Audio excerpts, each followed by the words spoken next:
Ahoy there folks, I'm Captain Benzie and welcome to another video for EVE Echoes. In today's video I want to talk about the balance update test server just that little bit more. Today we're going to be focusing on interceptors and frigates as a whole because these have had some of the biggest changes overall I feel, specifically the interceptors, and it's led a lot of frigate pilots to sort of be worried that the sky is falling. I've seen a lot of complaints, a lot of people who are genuinely saying that frigates are dead now, they're utterly useless, and tons of stuff like this that is just categorically untrue. A lot of sky is falling, a lot of people who have kind of read the notes, misunderstood how this all ties together, and are just, they either haven't bothered to test it, or I assume they might be iOS players who weren't able to test it. Either way, today we're going to be unpacking the truth about frigates and interceptors as of the April balance update server. I do apologise as well, I've had about 3 or 4 military aircraft fly over while I've been trying to record this. I've started that many times again. If they fly over this time, I am just going to keep going, so yeah, bear with me if that happens. Slightly crazy, not sure what's going on today. Anyway, so let's have a look then at the balance update test server in regards to frigates and interceptors, and if you enjoy this video, let me know by hitting a like on it, and let me know your thoughts and opinions in the comment section down below. So first things first, let's refresh ourselves as to what is actually changing as per the patch notes. Well, first of all, before we look at the specific changes to interceptors themselves, remember that every single subcapital ship is having its flight velocity nerfed. This is due to the fact that they have changed the different operation skills, the command skills, to give you less flight velocity. Rather than 45%, it's down to 20%, I think now, if I remember correctly. This means the skills like frigate command, destroyer command, cruiser command, etc. don't give us much flight velocity, so every single subcapital ship in the game has slowed down. This has led a lot of people to complain that speed tanking is dead, and that is simply untrue. Ultimately, yes, every ship has slowed down, and I had this worry myself when this was first announced, especially when it comes to cruiser-sized targets, like for example the covert ops cruisers. I'm happy to report that having tried these myself, and having had loads of people out there themselves trying these again, folks like Bradrick, with his interceptors. I need to give a big thank you and a shout out there for him testing those so thoroughly. Lots of other stuff going on. The situation flatly is, if it could speed tank before, it can probably still speed tank absolutely fine. If it's a ship that's designed to speed tank, like the covert ops cruisers and pretty much every type of frigate, it still can do so quite comfortably. It has been nerfed, but not to a point where it actually seems to make a difference. That is an important point to note. There are some issues with this whole, like everything slowing down below below capitals, because it now means that a Nidhogger can outrun a rock, which to me seems a little bit weird, but hey, there we go. That's another topic for another video. Let's have a look at the actual changes then to interceptors themselves. So across the board, we're not going to talk too much about the Tech 8 interceptors, because what's happened here is that ultimately they have just been nerfed.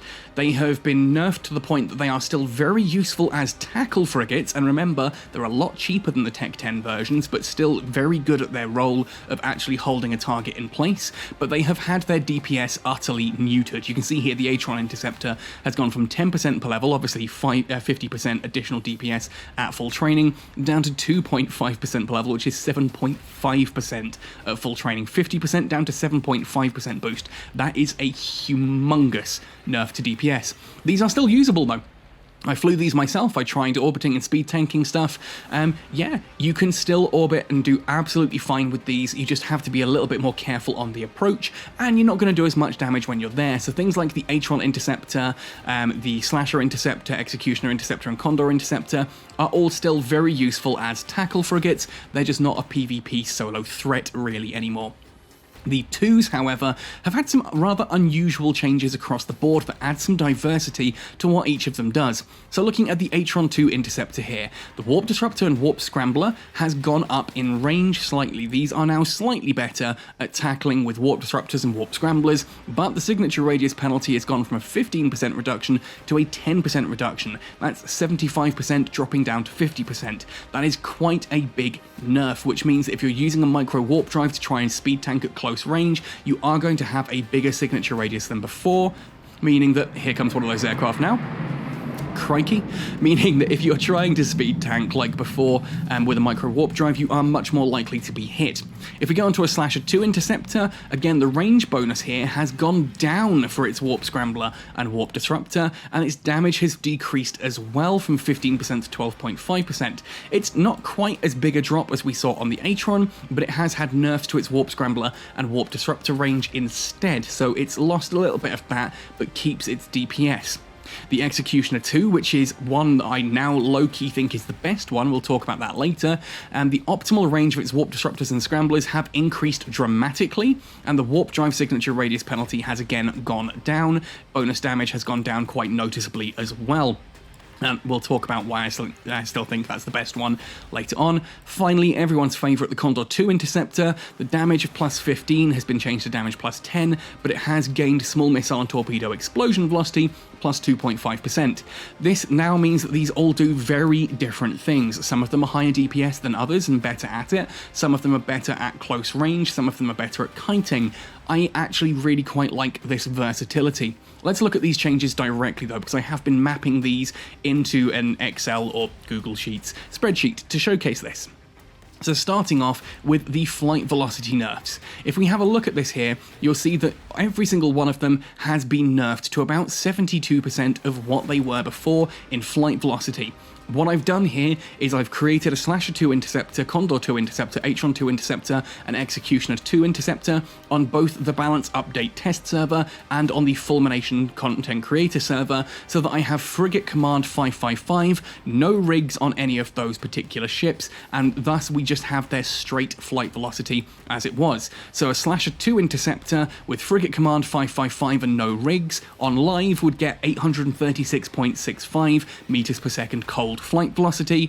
After the patch, with the same 555 and no rigs, will now be doing 606.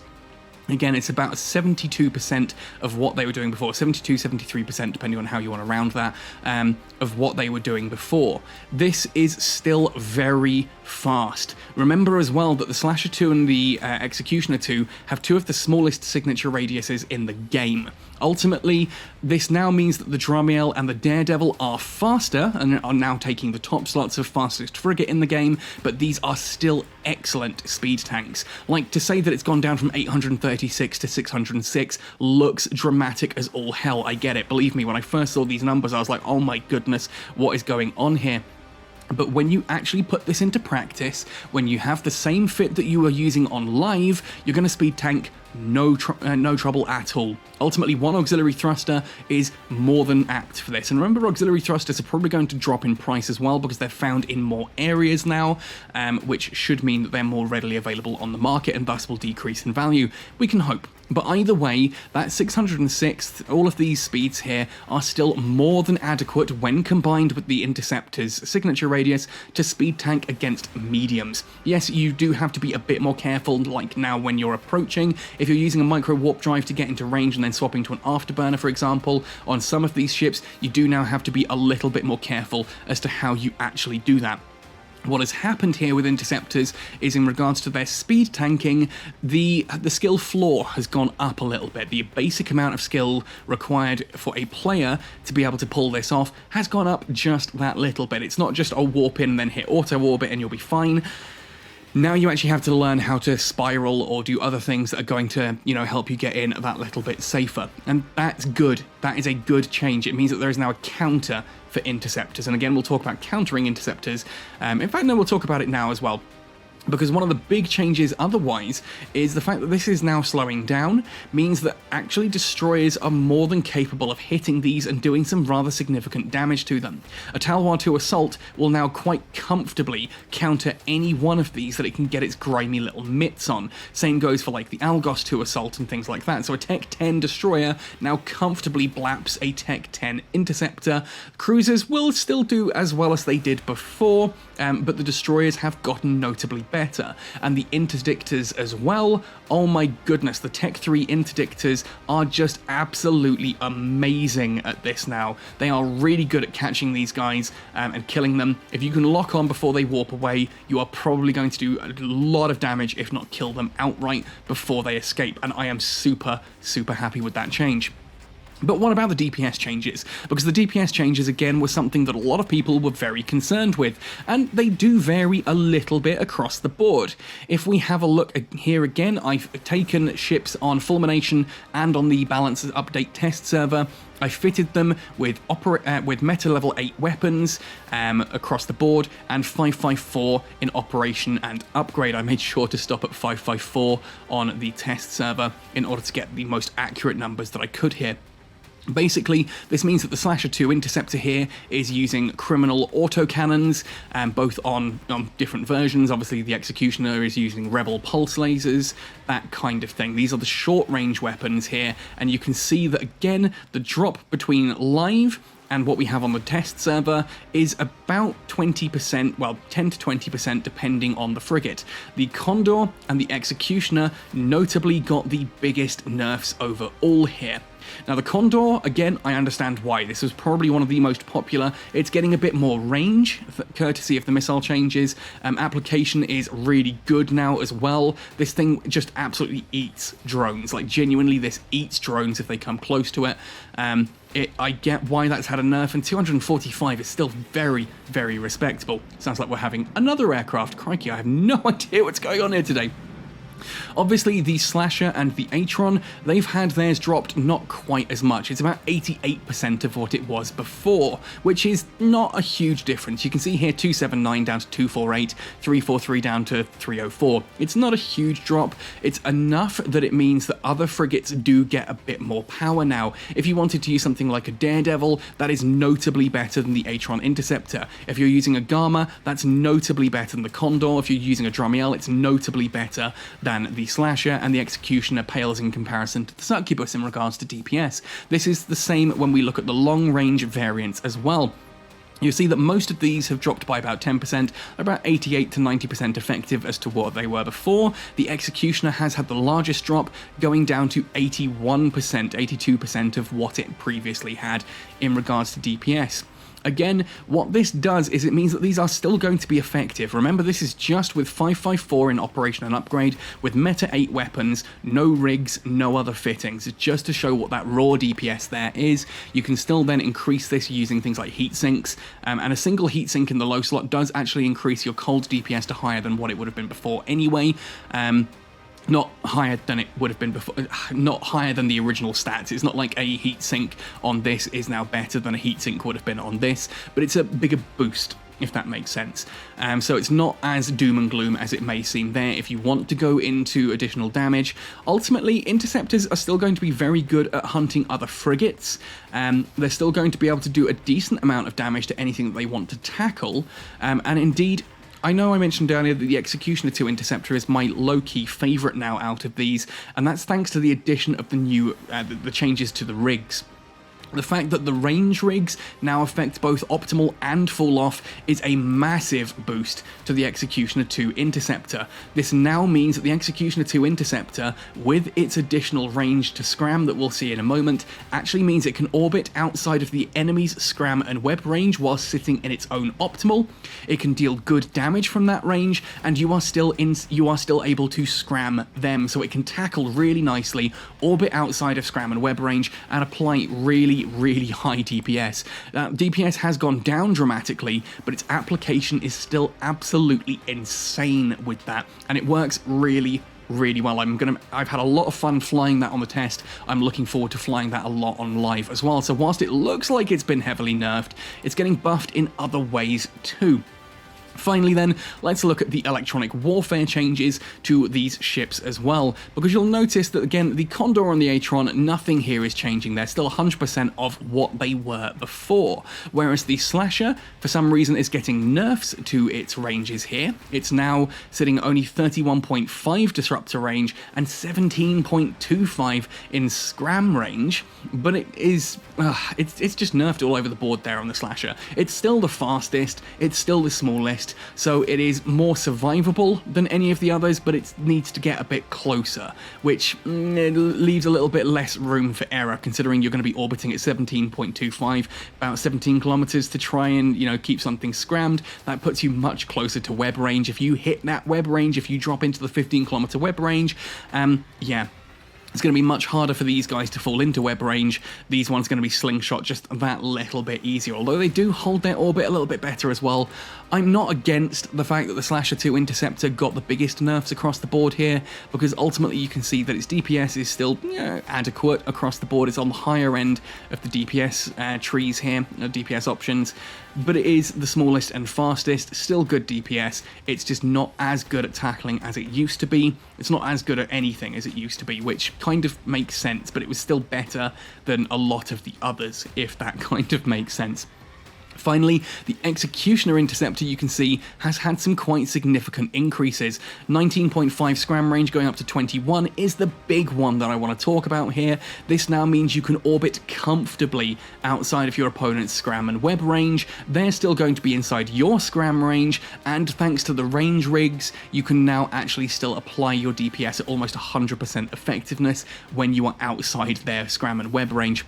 That's a huge change there for the Executioner 2 Interceptor, and I think that is probably going to be a very popular solo roaming frigate as of this point. It's not going to be as scary as their Interceptors have been before. I think Bradrick said it best on Discord to me when he said that basically these are no longer the just autopilot AFK ships that they used to be for PvP. You do now need to actually consider what it is that you're going to do. You need to actually know how to be a good Interceptor pilot in order to make the most out of these, but if you are a good Interceptor pilot, you're still going to do really well against most things.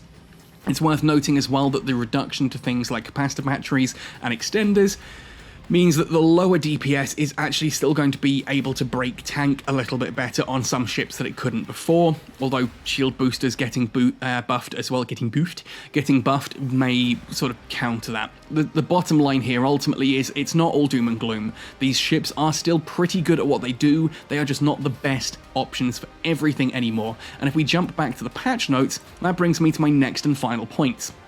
So previously, Interceptors were the best for roaming solo and, sort of going off and nullsec piracy. That is no longer the case. All of the faction frigates are now categorically higher DPS than their equivalent in Interceptor. The Gamma is notably higher DPS, especially since it's been buffed in this patch as well. If we go down to the faction ships here, the Gamma has now had additional damage applied to it, along with 10% more shield and armor and structure. So the Gamma is now significantly better than the Condor 2 Interceptor when it comes to dealing damage and just raw survivability. It's not as good as a speed tank, however, so for tackling, I will still want to fly a Condor 2 Interceptor. The Dramiel getting big buffs here now means that it is significantly higher DPS than the Slasher 2 Interceptor, but again, the Slasher 2 Interceptor is a better tackle ship. I'm not going to use a Dramiel really for trying to fleet tackle and stuff like that.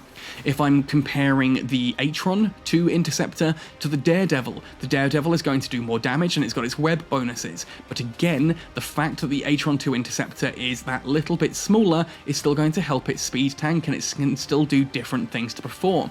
The Succubus compared to the Executioner 2 Interceptor, again, the Succubus is going to do more in the way of DPS, but the Executioner 2 is going to be a better tackle frigate. What this has done is given you options. If you are a small frigate pilot, you don't just undock an Interceptor for everything now. You might undock a faction frigate for some situations, you'll undock an Interceptor for others. The same goes in regards to exploration. The fact that the Sisters of Eve ships have got 10 more shields, armor and structure, the fact that the Astero gets more drone EHP and drone damage, and they get their bonuses to the data analyzer and relic analyzer success rate, this now means that if you want to go exploring, you can still go exploring in a rigged Interceptor. That is still going to be a viable way of doing things. Ultimately, it means you're going to be able to avoid gate camps, but now the Astero and the exploration frigates, now that they've got their additional mid-slot, and again that relic analyzer success rate bonus there, means that if you want to go exploring, then actually the exploration frigates are going to be probably the best option, but the Interceptors are still going to be a good option.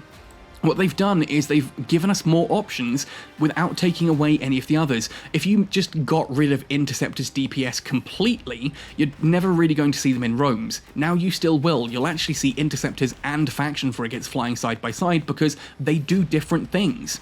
You'll notice now that exploration, whereas it was just the realm of interceptors, some people will still use rigged interceptors. Some people will use the fact that the exploration frigates get the additional bonuses, plus the scanning bonuses as well, to mean that they can change their rigs to things like warp core optimizers, whereas you've got something like an interceptor that is just that interceptor bonus, the interdiction sphere and avoidance. You're going to have to use all of your rig slots, getting your scan radius low enough to hit all the sites. The Astero and the exploration frigates are now going to be able to do that pretty much without rigging, so you can use those rigs for other things. It brings choices to the table.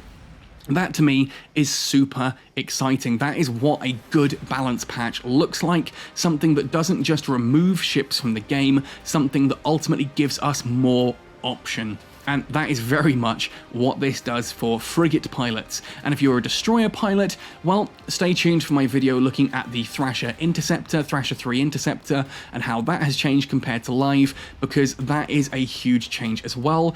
I think this patch really fixes a lot of the problems that small ship pilots had. It gives us our versatility back, it gives us our options back, and yes, I'm still looking forward to the day that we get Tech 10, like Tech 10 Rifter Assault, the Tristan Assault, Tormentor Assault, and Kestrel Assault. I'm still looking forward to the day that we get high-tier assault frigates, or buffs to the lower-tier ones. Yes, we still need the stealth bombers to get meaningful buffs as well. For some reason, they nerfed the stealth bombers in this particular balance patch. I don't get why they added that change there. 5% secondary damage bonus removed from all stealth bomber 2s. Yeah, because the stealth bomber 2s were broken, right?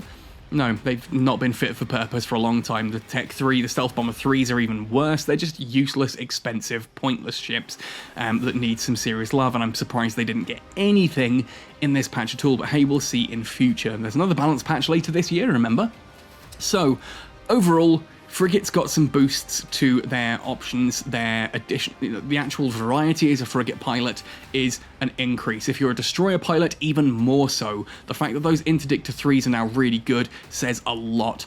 If you were purely an interceptor pilot, yeah, I can see that you might want to drop your frigate skills, because ultimately you were just trying to fly a broken ship for the sake of flying a broken ship. If you were a frigate pilot before the interceptors got so stupidly powerful, you'll probably enjoy things a lot more after April comes out, because you've got more versatility, more option, and you're going to do better against a lot of the ships that you used to be going up against.